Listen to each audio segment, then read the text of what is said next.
सचिन काकाको भ्लगमा ल आज चाहिँ हामी आरिटार सोमबारेमाथि गयो आरिटार यस्तो छ मौसम वेदर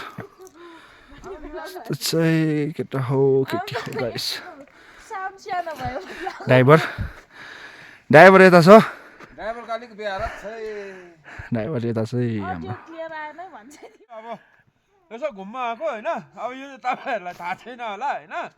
यो चाहिँ म एउटा राम्रो मिठो एउटा भिडियो बनाउन लागिरहेको छु र बाटो यस्तै छ हाम्रो आलिटार जाने जाडोमा गाइस के गर्नु हामी लोकल भ्लगर परिहाल्यो त्यस्तो खासै भ्लग गर्नु आउँदैन कि तर पनि ट्राई गर्दै हामी भ्लग बनाउनु ल अहिले चाहिँ फिलहाल हामी यहाँ आइपुग्यो हो अन्त यहाँ चाहिँ सुटिङहरू चल्दैछ यहाँ हाम्रो सचिन काकाको भ्लगमा ल रिल्स बनाउने चक्करमा ठन्डा महिनामा घुम्न पाइन्छ यस्तो दामी जग्गामा घुम्न पाइन्छ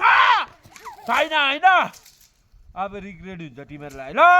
हेर्दै गर यता हाम्रो आरिटारको भ्यू चाहिँ यस्तो छ हेर्नुहोस् हेर्नुहोस् है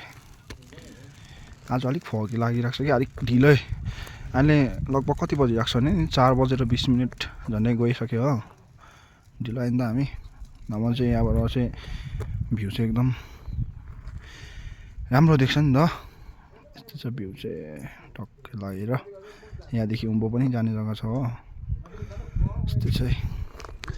जाडोमा कक्रिनु आँटिसके म चाहिँ गाइस कस्तो बल्छ है मोटरसाइकल पो कस्तो दामी बल्छ नि धुपी त काँचो धुपी पनि है यति नभए के बाल्छ अरे भाइ चाहिँ अब लेकमा बाल्नुपर्छ किनकि दामी बल्छ यसको चाहिँ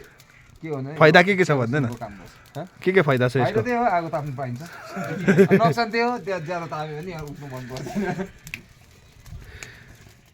फोटो ब्ल्याङ्केट पनि छैन स्लिपिङ बुद्ध ब्ल्याङ्केट छैन बहुत हट्यो म त फेरि फोटो खिच्नुको क्यामेराम्यान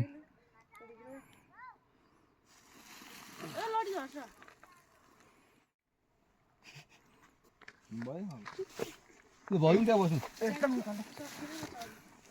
त्यो चाहिँ के गर्नु पसिँदैन मरेको लास जस्तो देखिरहेछ त्यो चाहिँ